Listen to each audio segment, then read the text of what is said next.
The entire ballroom fell silent as Ethan pulled out his phone, his fingers hovering over the screen, the glow reflected in Gregory's widening eyes, his once smug grin faltering. "I'll start by closing my $700 million account at your bank," Ethan said casually, his voice steady, unreadable. Gasps rippled through the crowd, whispers turned into a murmur of disbelief. Gregory's face drained of color. "Wait." Ethan tapped the screen. Done. Vanessa's fingers trembled around her champagne glass. Gregory staggered back, breathless, watching his empire crumble in real time. Ethan turned away, smirking. "Next time, be careful who you look down on." But before we dive deeper into this story, let me know where you're watching from in the comments below, and if you enjoy stories like this, don't forget to subscribe and hit the notification bell so you never miss the next one. The towering glass windows of the penthouse shimmered under the glow of the Manhattan skyline, the city's endless pulse reflected in every surface of the lavish venue. Crystal chandeliers dripped from the ceiling like frozen waterfalls, casting golden light over the sea of designer gowns and tailored tuxedos that filled the grand ballroom. The air buzzed with hushed conversations of stock market trends, upcoming political moves, and multi-million-dollar deals, each guest a titan of industry, a name worth knowing. A small orchestra played an elegant melody in the background, its notes blending seamlessly with the clinking of champagne flutes and the polite laughter of New York's elite. Everything about this evening screamed exclusivity, from the hand-rolled cigars in the outdoor lounge to the imported floral arrangements adorning every table, towering displays of white orchids and deep red roses, extravagant and imposing. And then there was him. Ethan Carter stepped into this world like a shadow that didn't belong, dressed in a sleek but understated black suit, no flashy cufflinks, no designer watch, no desperate need to impress. He walked with confidence, but it was a quiet, effortless kind, the kind that didn't require validation from anyone in the room. Yet, even without trying, he drew a few stares, some curious, some dismissive, because Ethan Carter wasn't part of their world. At least, that's what they thought. He was neither a Wall Street mogul nor a Silicon Valley billionaire, not a media tycoon or a real estate magnate. To them, he was a nobody, an outsider. And maybe once upon a time that had been true. But not tonight.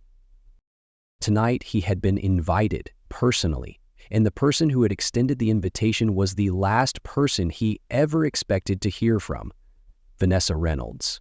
Now a powerful CEO of a global investment firm, Vanessa had once been the woman who shared his dreams, the woman he had loved. And yet, years ago, she had walked away from him without hesitation. And now, after all this time, after years of silence, after everything that had happened, 4 words had arrived in a sleek, cream-colored envelope, her handwriting as deliberate and sharp as ever. "I hope you'll attend." No explanation, no apology, no pleasantries, just those 4 words, weighted with meaning. He had stared at them for what felt like hours, fingers tightening around the letter, heart battling with a conflict he hadn't felt in years. He could have thrown it away, pretended it never arrived, continued living the life he had built without her. But curiosity has a way of dragging a man into places he knows he shouldn't go. And so, here he was, stepping into the world she had chosen over him, into the life she had built when she decided he wasn't enough. But the real question wasn't why she had invited him. The real question was, did she really know who he had become? Ethan had barely taken 2 steps into the ballroom when he heard the sharp, unmistakable voice cut through the chatter. "Well, well, a college dropout at my wedding. Vanessa, you really invited your ex?" The words dripped with amusement, but underneath, there was something else, something calculated, something meant to put him in his place. Ethan turned, already knowing exactly who it was. Gregory Lawson stood at the center of a small group, his stance relaxed but radiating the easy arrogance of a man who had never known struggle. He was taller than Ethan remembered from the photos that occasionally surfaced in business magazines. Broad-shouldered, impeccably dressed in a midnight blue tuxedo that was probably custom-tailored down to the last stitch. His wedding band, polished and new, gleamed under the chandelier light as he casually sipped his whiskey, eyes glinting with a smugness that made it clear he relished this moment. The people surrounding him, executives, investors, socialites who measured a man's worth by the weight of his portfolio, watched with vague interest, sensing that something worth spectating was about to unfold. Gregory exuded the confidence of a hedge fund mogul, a man who had turned millions into billions, who had built an empire on risk, numbers, and the cold logic of finance.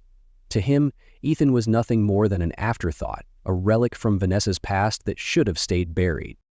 Ethan said nothing, his face unreadable as he met Gregory's gaze.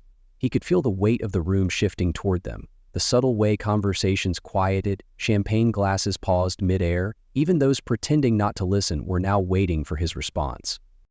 Vanessa stood beside Gregory, the epitome of grace and power, in an emerald silk gown that clung to her figure in all the right ways. She hadn't changed much, still poised, still commanding attention without effort.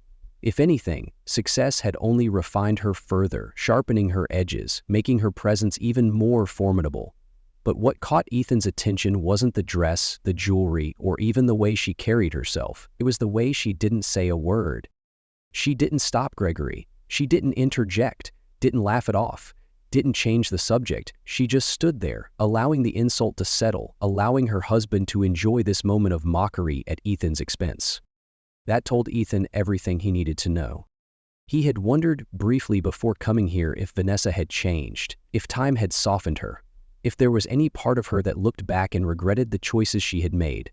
But no, this was exactly who she was, the same woman who once walked away from him without hesitation, choosing ambition over love, choosing power over something real. She hadn't changed at all. Gregory smirked, clearly enjoying the silence, mistaking it for submission. He tilted his head, voice dripping with condescension. "I have to admit, I'm curious. What exactly have you been doing all these years? Teaching piano lessons to kids in Brooklyn? Playing in underground bars for loose change?" He chuckled, shaking his head like it was the most ridiculous thing imaginable. "Man, it must have been humbling, watching Vanessa build all this while you, well, did whatever it is you do." A few quiet chuckles rippled through the group, the kind of polite laughter that came when people didn't want to be obvious about their amusement, but enjoyed the spectacle all the same. Ethan didn't react. He didn't flinch, didn't bristle, didn't let Gregory see even a flicker of irritation cross his face. Because the truth was, he had nothing to prove, not to Gregory, not to Vanessa, not to the assembled audience who measured success in bank accounts and last names. So he did what men like Gregory never expected. He smiled. A slow, knowing smile, the kind that didn't need words to carry weight, the kind that unsettled people because it meant the man standing before them wasn't affected in the way they wanted him to be. Gregory's smirk faltered for half a second, just the briefest flicker of unease before he covered it with another sip of whiskey. Vanessa shifted beside him, not quite frowning but close. Maybe, just maybe, she had started to recognize the look in Ethan's eyes, the one that hinted that he wasn't here as the underdog she had imagined, that maybe she had miscalculated. But Gregory, drunk on his own self-importance, had no such awareness. He chuckled again, shaking his head. "Well, enjoy the party," he said, turning back to his circle, already dismissing Ethan. "Maybe you can grab a few leftovers from the catering staff before you go." Ethan didn't move. He simply watched, waiting, because Gregory had no idea what was coming, and that was going to make it all the more satisfying when the tables turned. They met on a cold autumn afternoon, the kind where the wind cut through the campus like a knife, rattling the last of the golden leaves from the trees. Ethan had been in the music hall, his fingers gliding effortlessly over the piano keys, lost in a melody of his own creation. The room had been empty when he started, but by the time he reached the crescendo, he felt a presence. He turned slightly, expecting to see a professor or a fellow student, but instead, she stood there, leaning against the doorway with her arms crossed, watching him intently. Vanessa Reynolds, the rising star of the business program, known for her sharp mind and relentless drive, was not the kind of woman who usually spent time in the music hall. She was the girl who always had a plan, the one professors held up as an example of ambition, the one who already spoke about stocks and corporate strategy while most students were still figuring out what they wanted to do with their lives. She was out of place here, and yet she looked like she belonged, her gaze locked onto him as if she had just stumbled upon something she hadn't even realized she was searching for. "That was incredible," she said, her voice softer than he expected. "I've never heard anything like that." Ethan shrugged, brushing off the compliment, but there was something about the way she looked at him that made it impossible to ignore. Most people didn't really listen to music, they heard it, let it fill the background of their lives. But Vanessa, she listened. She felt it. He smirked, tilting his head. You sure you're in the right building? I didn't think music and finance mixed. She laughed, stepping further into the room, her heels clicking against the polished floor. They don't, she admitted. But I was walking past and, I don't know, something about the way you were playing made me stop. She hesitated, then added, almost as if she was confessing something too personal. It's the only thing in my life that feels real. Ethan wasn't sure why, but that sentence stuck with him, maybe because it was the last thing he expected someone like her to say. He motioned toward the piano bench, a silent invitation. She hesitated, then sat beside him, her perfume a mix of something crisp and expensive. She looked at the keys like they were foreign to her, something from a world she had never touched. You ever played? He asked. She shook her head, almost embarrassed. No time for it. I had internships in high school, business programs, networking events, future CEO training. He grinned. That sounds awful. She smirked, but didn't deny it. It's what it takes to be successful. Ethan tapped a few keys, letting a soft melody spill into the air. Success isn't about numbers, he said. It's about creating something that lasts. She was quiet for a moment, watching his fingers. Then, just barely above a whisper, she asked, "And what are you creating?" He met her gaze, something electric passing between them. A future. That was the beginning. They spent hours together that night, talking in a way that neither of them usually did with other people. She told him about her need for control, how she had mapped out her life since she was a kid, how everything had to be perfect, planned, strategic. He told her about the way music made him feel, how it was the only thing that made sense to him, how he didn't want to live by rules that someone else had written. Somehow, against all odds, they fit. Over time, they became inseparable. She went to his performances, sneaking out of networking events to hear him play at small clubs, the only place where he truly felt alive. He stayed up late with her, helping her study for exams, listening as she explained business strategies in a way that almost made him care. They were different, but it didn't matter. They were going to take on the world together. One night, after a particularly grueling week of finals, they lay on the grass outside the campus library, staring at the stars. Vanessa turned to him, her voice filled with something softer than ambition, something closer to hope. Promise me we'll always chase what we love, that we won't let the world turn us into something we're not. Ethan laced his fingers with hers, squeezing gently. We'll take on the world together. She smiled, closing her eyes. At the time he believed her. At the time she probably believed it too. At first, nothing changed. Vanessa still snuck into his late-night gigs, still rested her head on his shoulder as he played, still whispered about their future as if it was something unshakable. But then came the internships, the networking events that she could no longer skip, the weekends filled with meetings instead of music. Ethan noticed the shift before she ever said a word. The way she checked her watch during his performances, the way her applause felt obligatory rather than instinctive, the way she stopped closing her eyes when he played, as if the music no longer moved her the way it once did. At first he ignored it. He told himself that she was just busy, that she was under pressure, that she was chasing the dreams she had always talked about. But then came the first real argument. She had just come home from a corporate dinner, something exclusive, something high stakes. She was dressed in a sleek black dress, the scent of expensive wine lingering on her skin, her makeup flawless even after hours of conversation with men twice her age who controlled the financial world. Ethan had been waiting for her, a bottle of whiskey on the table, 2 glasses ready. He had gotten good news that day, a call from a record label, interest in his work. It wasn't a contract yet, but it was something. I got a call from a label today, he said, his voice light, excited. They want to meet. Vanessa had barely taken off her heels before he spoke, but instead of the enthusiasm he expected, there was only a flicker of a smile, something brief, something distant. She sat down, rubbing the bridge of her nose. That's great, Ethan, really. He studied her. You don't sound like it's great. She sighed, hesitating, and that hesitation said everything. Finally, she looked at him, and for the first time he saw it, the doubt. It's just, do you really think this is sustainable? I mean, we're not in college anymore.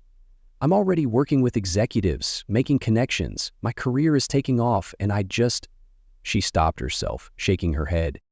You just what? He asked, voice low. She exhaled. I just don't want you to waste time on something that might never be stable. The words hit him harder than he expected. He stared at her, trying to reconcile the woman who had once sworn his music was the only thing that felt real with the woman who now called it a waste of time. Vanessa, he said, slow, careful. I'm not playing in bars forever. I'm building something. Her silence told him everything. She didn't believe him.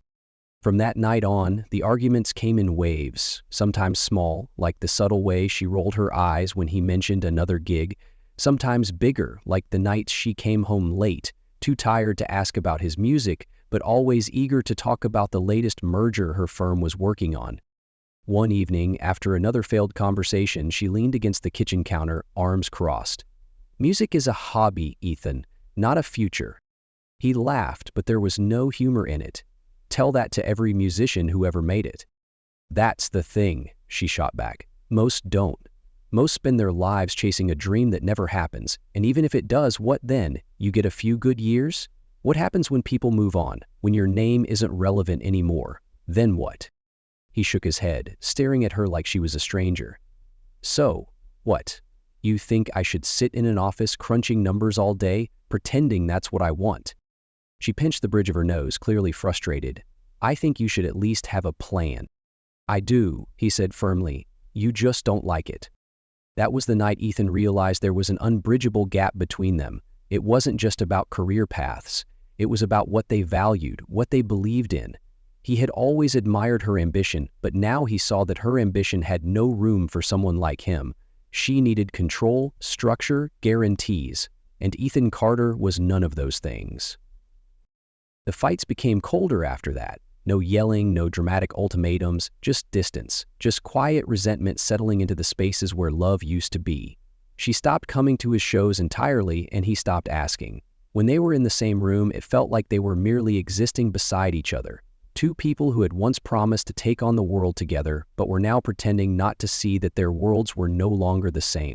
One night, he came home late from a gig and found her sitting in the living room, her laptop open, spreadsheets glowing on the screen. She didn't even look up when he walked in. And for the first time, he wondered how much longer they had before there was nothing left at all. Ethan always knew something was off long before the truth hit him in the face. It was in the way Vanessa started coming home later and later, always with an excuse that sounded rehearsed. The way she kept her phone close, the way her laughter no longer came easy when she was with him but seemed effortless when she texted whoever was on the other end of the screen. He had ignored it for as long as he could, convincing himself that work had consumed her, that maybe, just maybe, they were simply going through a rough patch. But deep down, he already knew. The confirmation came on a night he hadn't planned. His gig had been canceled last minute, and instead of heading home immediately, he stopped at a bar near their apartment, needing a drink, needing to clear his mind. But as he reached for his phone, his eyes landed on something that made his stomach twist. Across the dimly lit room, seated in a private booth, Vanessa sat with another man. Not just any man, Gregory Lawson. Ethan froze, his heart slamming against his ribs. It wasn't the casual kind of meeting colleagues had. No, this was different. The way Gregory leaned in, the way Vanessa's fingers brushed against his wrist, the way she smiled, soft, intimate, familiar. It was the kind of smile she used to give Ethan. And then Gregory reached for her hand, sliding his fingers between hers like it was the most natural thing in the world, like he had done it 100 times before. Ethan felt like the air had been punched out of his lungs. He should have confronted them right there, should have marched over and demanded an explanation. But instead he just stood there, unable to move, unable to breathe, watching the woman he had once trusted more than anything slip further away from him with every second that passed. He left without a word, walking aimlessly through the streets, his mind racing in 1,000 directions at once. By the time he got back to their apartment, he still didn't know what he was going to say. But he knew one thing for certain. This was the end. Vanessa wasn't home yet. He sat in the dark, waiting, heart pounding with every tick of the clock. When the door finally opened, she stepped in with the same detached expression she always wore these days, already preparing an excuse for why she was late. But then she saw him sitting there, saw the look in his eyes, and her face changed. "Where were you?" Ethan asked, his voice calm, too calm. She hesitated just long enough for him to see the guilt flicker across her face before she forced a sigh, setting her purse down on the table. "Ethan, it's late. I don't want to do this right now." He stood, taking slow steps toward her, watching her every move. "Don't want to do what? Talk about the fact that I just saw you with Gregory?" Vanessa stiffened, but she didn't deny it. She didn't rush to explain or plead or even act surprised that he knew. She just crossed her arms, her expression unreadable, and let out a slow breath. "So now what?" she asked, and the way she said it, like she had already moved past this, like she had already made peace with it, shattered something inside him. Ethan clenched his jaw. "That's it? You're not even going to try to explain yourself?" Her eyes met his, colder than they had ever been. "You already know, Ethan. What do you want me to say?" He stared at her, waiting for her to realize what she had done, waiting for some sign of remorse, waiting for any flicker of the woman he had loved, but she wasn't there anymore. "How long?" he finally asked, his voice barely above a whisper. Vanessa didn't blink. "Does it matter?" That was the moment it truly hit him. This wasn't a mistake. This wasn't a lapse in judgment. This was a choice, a deliberate, calculated decision to move on while she still shared a home with him. Ethan let out a bitter laugh, shaking his head. "I guess not." She sighed again, rubbing her temple as if he was the one exhausting her. "Ethan, you have to understand. Gregory, he can give me the life I deserve." The words sliced through him like a blade.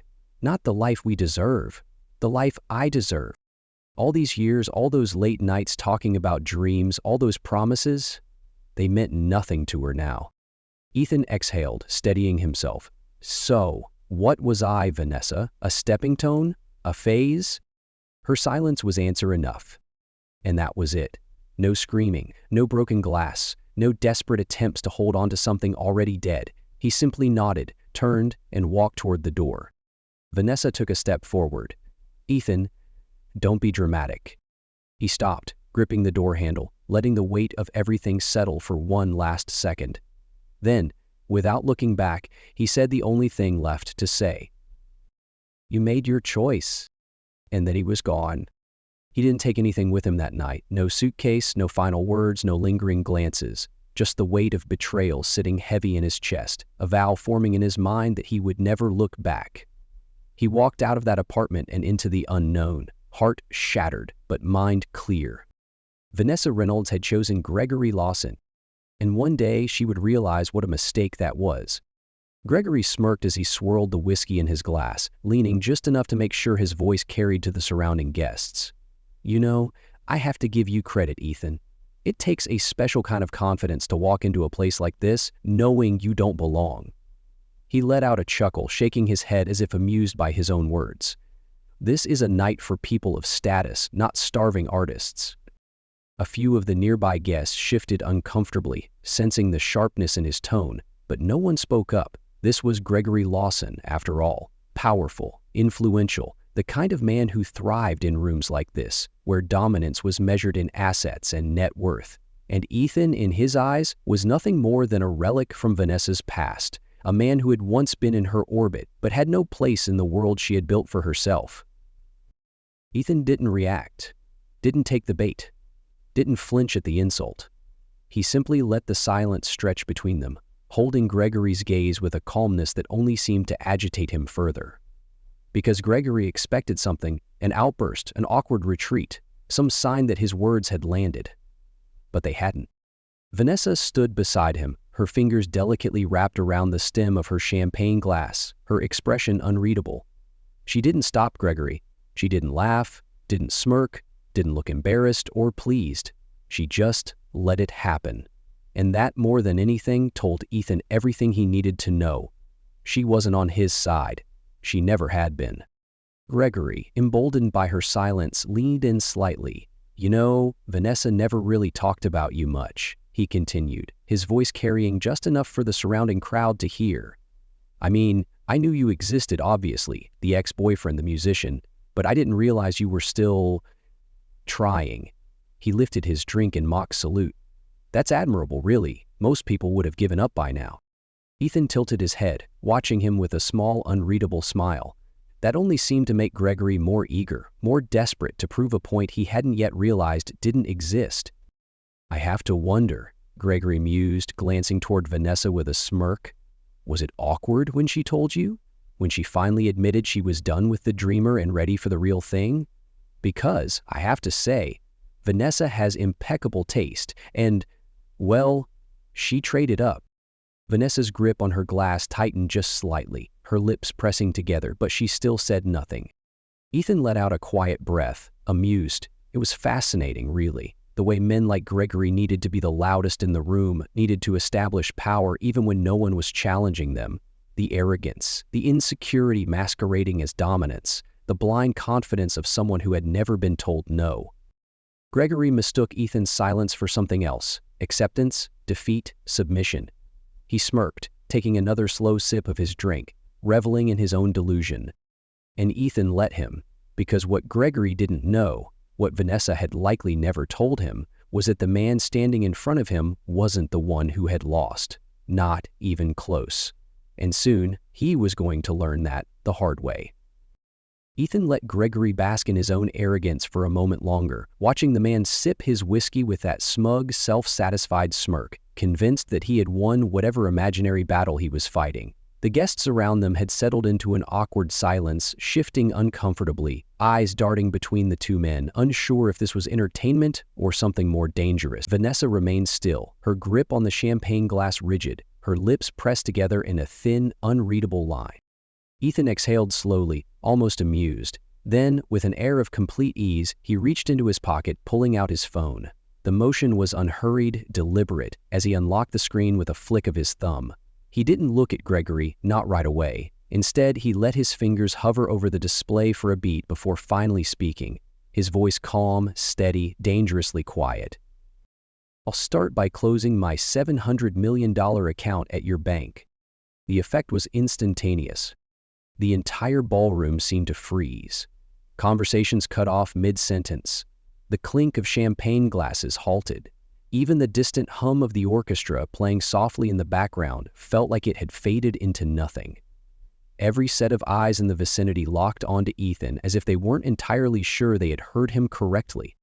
Gregory's smirk didn't fade immediately, but it twitched, just slightly, just enough for Ethan to notice the first crack in his carefully constructed arrogance.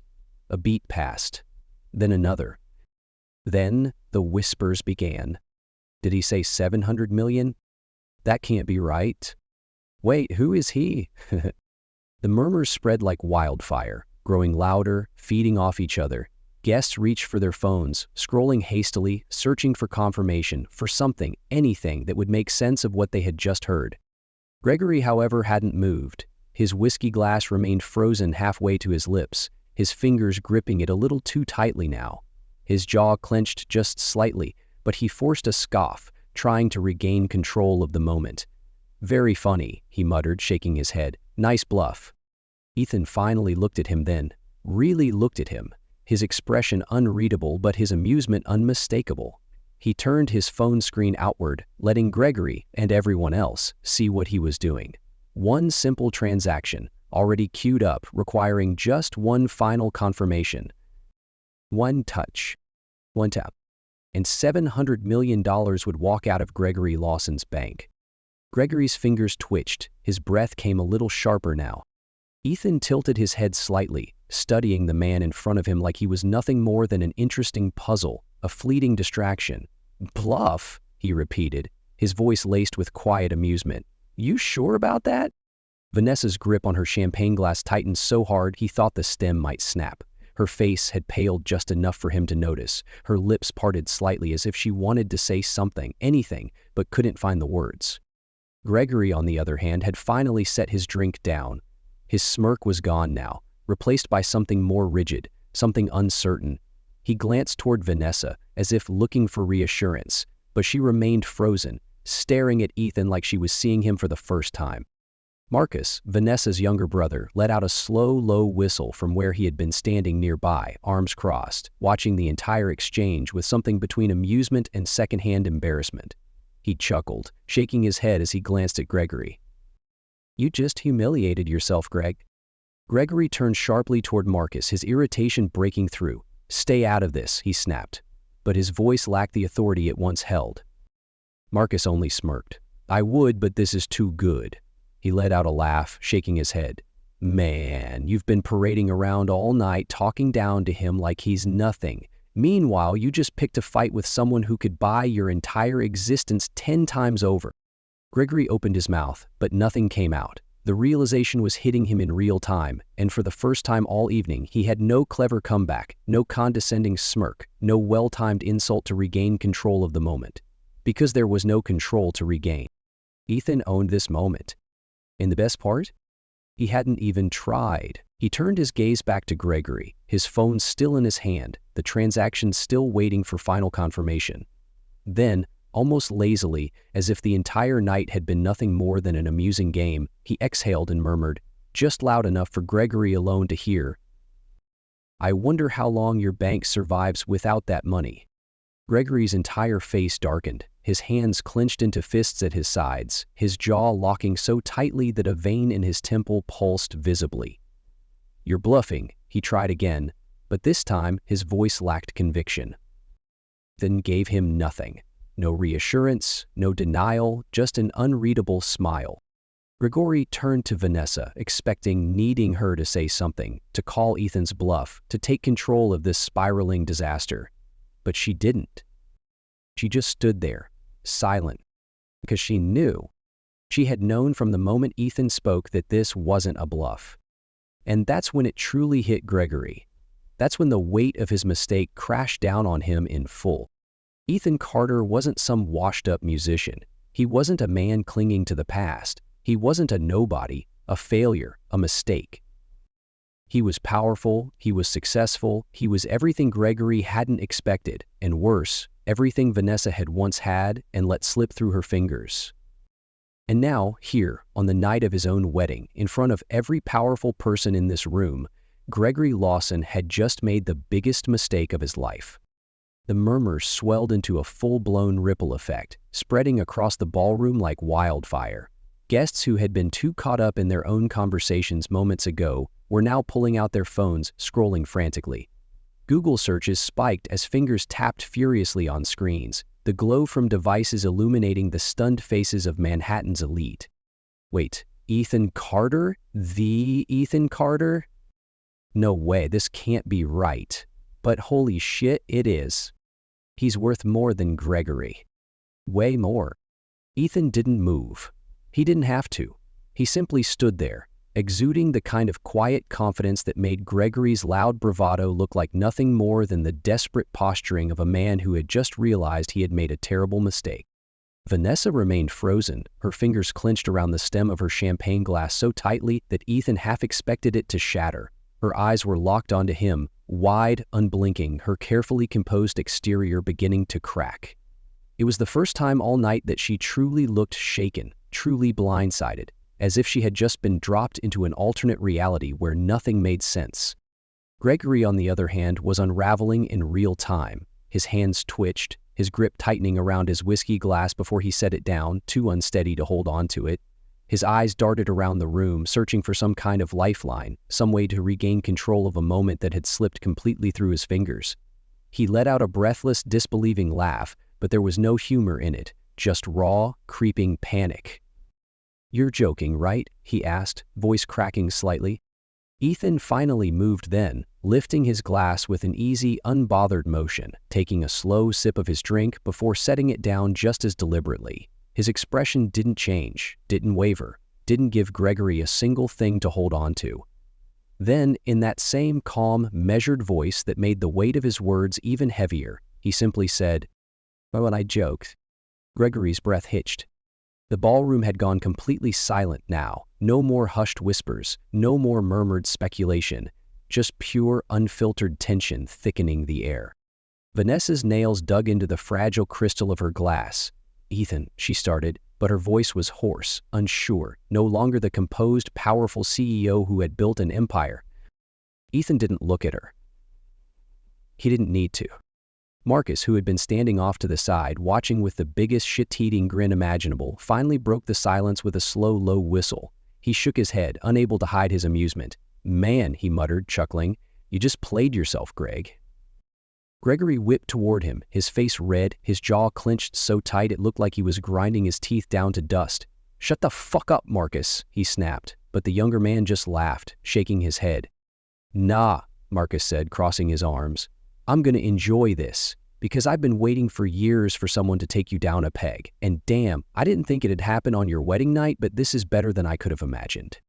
Gregory's entire body tensed, his shoulders stiff, his fists clenching at his sides as he turned back to Ethan, his panic morphing into something uglier, something desperate.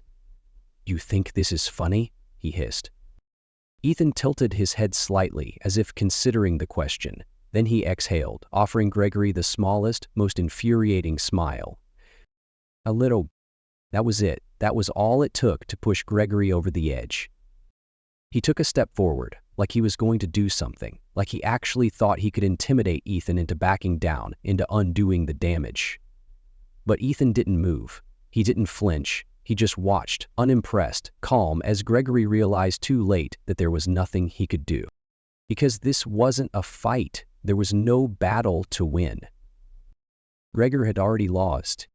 The whispers started again, sharper now, laced with amusement, with something close to pity. "Damn, that's embarrassing. How did they not know? How did she not know? Imagine thinking your wife upgraded when she actually downgraded." Gregory's breath was coming short now, his mind racing, scrambling for damage control. He turned sharply toward Vanessa, his voice low, urgent. "You knew," he said, but it wasn't a question. It was an accusation. Vanessa opened her mouth, but no words came out. "You knew," Gregory said again, stepping closer, his voice shaking. "You knew he had money. You knew he wasn't just some washed-up loser, and you—" He cut himself off, inhaling sharply, as if the thought was physically painful. Vanessa finally found her voice, but it was weak, nowhere near the sharp, controlled confidence she was used to wielding. I didn't know this," she admitted, almost dazed. "Not this." Gregory let out a bitter, broken laugh. "Unbelievable," he muttered, running a hand down his face before turning back to Ethan, eyes burning with frustration, humiliation, desperation. "What do you want?" he demanded, voice rising. "You made your point. You humiliated me. You want an apology? Fine, whatever. Just don't." He gestured toward Ethan's phone, toward the transaction still waiting for confirmation. Ethan raised a brow. "Don't what?" Gregory swallowed hard. "Don't do this," he said, forcing the words out through gritted teeth. Ethan tilted his head, watching him with mild curiosity. "Don't take your money out of your bank?" he mused, feigning confusion. "Why? I thought you said this was a place for people of status. Seems like my money doesn't belong here, wouldn't you agree?" Gregory's entire body was trembling now, his face a shade paler, his hands clenched at his sides, his mind frantically trying to find a way out of the mess he had created for himself. Ethan let the silence stretch, let Gregory feel it. Then, in a voice so casual it almost felt like an afterthought, he murmured, "Maybe next time. Don't look down on people you don't understand." And then, with one final smirk, he turned away, walking toward the bar, leaving Gregory standing there, speechless, ruined, drowning in the consequences of his own arrogance. Gregory's entire world was crumbling, and he knew it. The humiliation, the whispers, the realization that he had just mocked a man who could erase his financial empire with the tap of a screen. It was all sinking in too fast for him to process. His breath was uneven, his hands trembling, his mind scrambling for damage control. "Wait, let's talk," he stammered, his voice lacking the confidence it had held just moments ago. His gaze darted between Ethan's unreadable expression and the still glowing phone in his hand, the transaction looming like an execution order. Ethan barely acknowledged him, his focus shifting toward the bartender who had just slid a fresh drink across the counter. He reached for it with the same effortless calm he'd carried all night, lifting the glass to his lips as if Gregory wasn't even worth a second glance. But Gregory wasn't letting this go. Desperation overtook his pride as he reached out, grabbing Ethan's arm, not forcefully, but just enough to make him stop. That simple motion, that single pleading touch, marked the complete reversal of power in the room. The man who had spent the entire night basking in his own superiority, ridiculing Ethan as if he were beneath him, was now grasping at him like a drowning man reaching for a life raft. Ethan finally turned his head, his gaze dropping to where Gregory's fingers gripped his sleeve. Slowly, deliberately, he raised an eyebrow. The silence that followed was unbearable.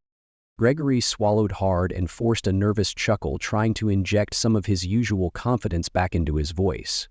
"Look, he hesitated, his eyes darting toward Vanessa, who still stood frozen, her expression unreadable. He had no help, no backup. He was alone in this. His grip tightened, his voice lowering to a frantic whisper. "You don't have to do this. It's business, right? You get how this works. We can figure something out. Just..." He licked his lips, forcing a smile that was anything but steady. "Let's be reasonable here." Ethan exhaled a quiet laugh, shaking his head. "Reasonable?"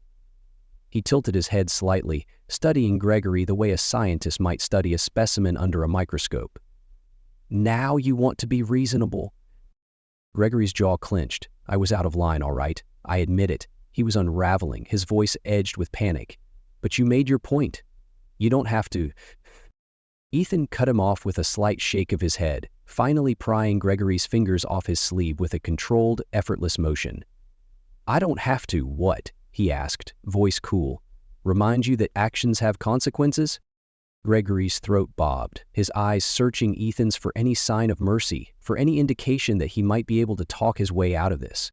But there was none. Ethan had already made his decision, and Gregory Lawson was about to learn the hard way what happens when you underestimate the wrong man. Vanessa's breath hitched the moment Ethan turned away, walking past the stunned crowd, leaving Gregory standing there, humiliated, defeated, and grasping at the remains of his shattered ego. She had spent the entire evening watching this unfold, frozen, unable to intervene, unable to fully process what was happening. But now, as she saw Ethan leaving, something inside her snapped. Without thinking, without considering the audience still lingering in stunned silence, she set her champagne glass down on the nearest table and rushed after him. Eat. He didn't stop. She quickened her steps, the train of her designer gown dragging across the marble floor, her heels clicking too loudly against the silence that had settled over the grand ballroom. She hadn't run after him in years. Not when he walked out of their apartment the night she chose Gregory, not when she saw glimpses of his rising success in the news, moments where she could have reached out, but pride had kept her silent. But now, when it was too late, she ran. "Ethan," she called again, this time her voice breaking. It made him pause, just for a second, just long enough for her to catch up. She came to a stop beside him, breathless, her carefully constructed mask slipping for the first time that night. Up close, without the safety of distance, he looked different. Sharper, stronger, more sure of himself than he ever had when they were together. The years had been kind to him, but not in the way that money alone could shape a person. He wasn't just wealthy now, he was powerful, confident, unshaken. And she had no idea how to handle that. "I was wrong," she said, the words spilling out before she could stop them. "I was wrong about you, about everything." Ethan exhaled slowly, his expression unreadable as he turned to face her fully. "That so?" She nodded, her throat tight. I thought you'd never make it, that you'd always be stuck in a dream that would never go anywhere." Her voice trembled slightly, but she forced herself to meet his gaze. "But you weren't the one who got stuck, were you?" Ethan's lips twitched, not in amusement, not in cruelty, just in recognition of something they had both known for a long time, but had never said out loud. "No," he said simply. Vanessa swallowed, the weight of her own mistakes pressing down on her. "Gregory isn't who I thought he was." Ethan arched a brow, glancing back toward the ballroom where Gregory was undoubtedly still trying to salvage his dignity. "You don't say." She let out a humorless laugh, shaking her head. "I thought I was choosing stability, a man with a future, a man who could give me everything I thought I wanted." Her voice was quieter now, laced with something close to regret. "But all I did was trade love for a number on a balance sheet." Ethan studied her for a moment, his gaze unreadable, but when he finally spoke, his voice was steady, firm. "You didn't just trade love, Vanessa. You traded me." She flinched, the truth hitting harder than she expected. He shook his head slightly, exhaling. But you know what? His eyes met hers, calm and resolute. I was happy the moment I stopped needing your approval. The words hit harder than any accusation ever could. Because that was the difference between them. She had spent years convincing herself she had moved on, that she had built the perfect life, that she had won. But the moment Ethan walked into that ballroom, the illusion cracked. She wasn't the one who had moved forward. She had been standing in place, chasing something hollow, something that had never been real. And now, standing in front of him, stripped of all the pretense, all the status, all the carefully constructed defenses, she realized the truth. Ethan had moved on. She hadn't. Gregory stormed back inside the ballroom, his face flushed with rage, his entire body stiff with the weight of his humiliation. The whispers followed him, cutting through the lavish decor, the murmurs slicing sharper than any blade. Every single guest had seen it. Every person in this room had just watched the mighty Gregory Lawson get reduced to nothing in mere minutes, undone by his own arrogance. Vanessa barely had time to step back inside before Gregory turned on her, his voice a sharp, furious hiss. You embarrassed me. She flinched, her fingers still trembling from her conversation with Ethan, her mind still reeling. Gregory, just... No, he snapped, eyes wild, gesturing toward the guests, still pretending not to stare. Do you have any idea what you just did? What you let happen? His voice rose, no longer controlled, no longer careful. You stood there, silent, while he humiliated me in front of everyone. Do you know what people are saying right now? Vanessa swallowed hard, but before she could respond, a notification pinged loudly from someone's phone. Then another, then another. Guests reached for their devices, eyes widening, murmurs growing into full-fledged gasps. Oh my God, someone muttered. Is this real? Another whispered. Vanessa turned her head slightly, her stomach sinking. A video was already circulating. Someone had recorded the moment Ethan said he was pulling his $700 million from Gregory's bank. The internet was exploding. Gregory caught the looks, the way people were staring at him with barely concealed amusement. Someone in the back let out a choked laugh, and that was the final straw. He lost it. Shut up, he barked, pointing wildly at the surrounding guests. This isn't funny. None of you know anything. But it was too late. Because they did know. They knew that the mighty Gregory Lawson had been reduced to a footnote in Ethan Carter's story. They knew that this marriage, this grand opulent display of status, was already doomed. And the worst part? It hadn't even been 20 minutes since the vows. Ethan didn't linger. There was nothing left for him here. The spectacle had played itself out, and he had no interest in watching the final act. While Gregory raged and Vanessa unraveled, he simply turned and walked through the massive ballroom doors, leaving the chaos behind. He didn't need to gloat. He didn't need to revel in the downfall of the people who had once looked down on him. He had already won, not because he had humiliated them, but because he had outgrown them. The crisp night air hit him as he stepped onto the grand entrance steps of the venue. The city stretched before him, towering skyscrapers glimmering under the soft glow of street lights, endless streets pulsing with life. The world moved on, uncaring of the drama unfolding inside that ballroom, and so did he. A sleek black car pulled up, the driver stepping out to open the door. Ethan slid inside, the smooth leather seats cool against his skin. The moment the door shut behind him, the noise of the outside world faded, leaving only silence. He exhaled, running a hand through his hair before pulling out his phone, scrolling past the unread messages that were already flooding in. He ignored them all. None of it mattered. Instead, he opened his notes app and tapped on a blank page. Then, almost instinctively, his fingers moved to the music software he always kept on his phone, a habit he had never broken even after all these years. He let the hum of the engine beneath him blend with the rhythm forming in his mind. A melody began to take shape.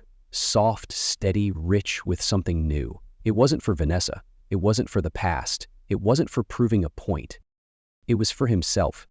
He had spent years writing songs for a woman who never truly saw him. But now, for the first time in a long time, he was composing something just for him. As the car glided through the neon-lit streets, the notes came effortlessly, filling the quiet with something that felt weightless, untethered. Freedom? That's what it sounded like. and as he leaned back against the seat, eyes closed, a slow, satisfied smile touched his lips. Because this wasn't just an ending. This was the beginning of something far, far greater. Vanessa lay in bed that night, staring at the ceiling, her mind an endless loop of everything that had happened. The chandeliers, the murmurs, the gasps, the way Gregory's arrogance had melted into desperation in real time. But most of all, she kept seeing Ethan, his calm, unshaken presence, the effortless way he had dismantled everything she had once believed about him. She had spent years convincing herself she had made the right choice, that Ethan would always be a struggling artist, that Gregory was the future. But now the truth had landed like a slow, creeping sickness that refused to leave her chest. Gregory was ruined. His reputation was already in freefall. The internet had torn him apart before the night was even over. The leaked video of Ethan's casual, devastating words, "I'll start by closing my $700 million account at your bank," was everywhere. The comments were brutal. Gregory really thought he was the main character, huh? Vanessa fumbled the bag harder than anyone in history. This man really married his own downfall. Investors were pulling out, clients were second-guessing their business with him. The elite circle he had prided himself on belonging to, they were laughing behind his back now. Gregory was already on the phone with his PR team, pacing their penthouse, trying to control the bleeding. But Vanessa knew. She knew that no amount of damage control could erase the stain of what had happened tonight. Gregory would never recover from this, and neither would she, because she had lost something far greater. Not just money, not just status, but the one thing she never thought she would miss. Ethan. Not just the man, but the way he had once looked at her, the way he had once played music just for her, the way he had once been hers without hesitation, but she had thrown it away. And now she would never get it back. Gregory slammed his phone onto the nightstand, his face pale with fury. "Unbelievable," he muttered, shaking his head. "That prick." Vanessa closed her eyes, exhaling. Gregory hadn't even realized it yet, but she had. This marriage, it was already over. Ethan had turned to them one last time before leaving, standing in the center of the ballroom, surrounded by the weight of what had just happened. Gregory, still stunned, his fingers twitching at his sides.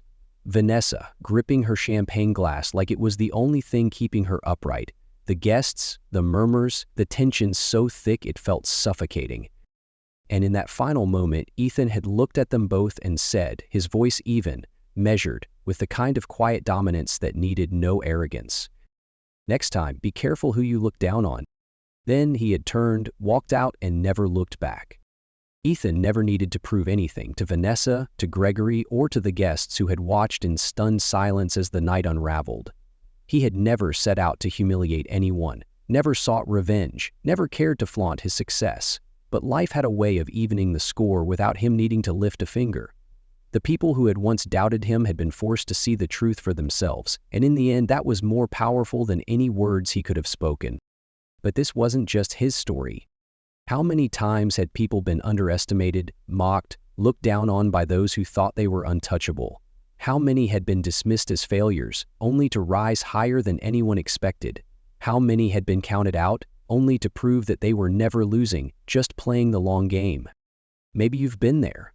Maybe someone once told you that you'd never make it, that your dreams were too big, your talent wasn't enough, your ambition was wasted. Maybe you walked away, choosing to carve your own path, instead of chasing the validation of people who never truly believed in you. And maybe, just maybe, you found yourself in a moment like Ethan's, standing on the other side of success, watching as the ones who had doubted you finally realized they had been wrong all along. So let's hear it.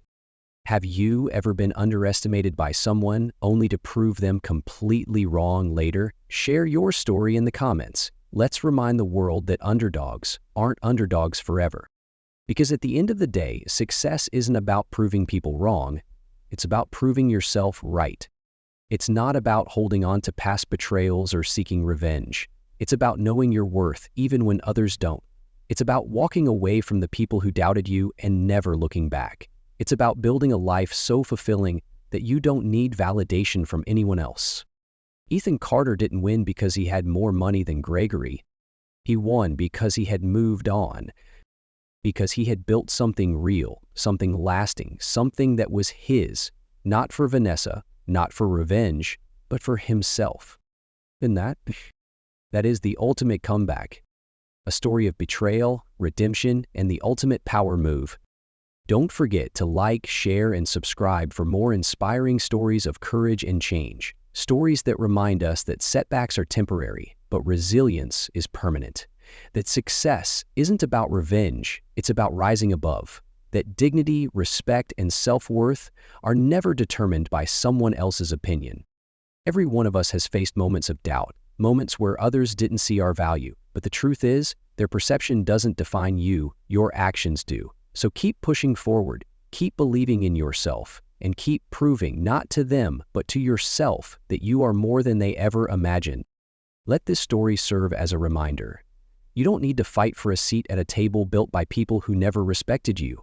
Build your own table, create your own space, walk your own path, and when success finally speaks for you, let it be so loud that no words are necessary. If this story resonated with you, if you've ever been doubted, betrayed, or overlooked, know that you're not alone. And more importantly, know that your story isn't over yet. Hit that like button, share this with someone who needs to hear it, and subscribe for more powerful stories that inspire, challenge, and remind us all of what we're capable of. Because in the end, real success isn't about being louder than your doubters. It's about becoming so undeniable that they have no choice but to watch you rise.